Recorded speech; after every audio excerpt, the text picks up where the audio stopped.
Hello everyone and welcome to our channel. In front of me I have a Polar Street X watch, and today I'm going to show you how to turn off this watch. So let's get started.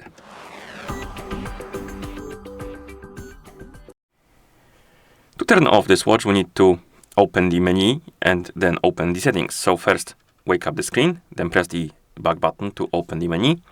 Scroll through it, find the settings icon and tap on it to enter the settings.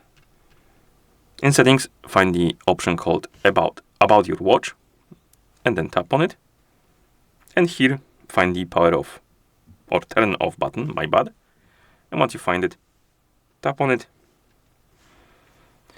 Press the middle button to confirm, and the watch will turn off in a few seconds. And that's how you turn off this device.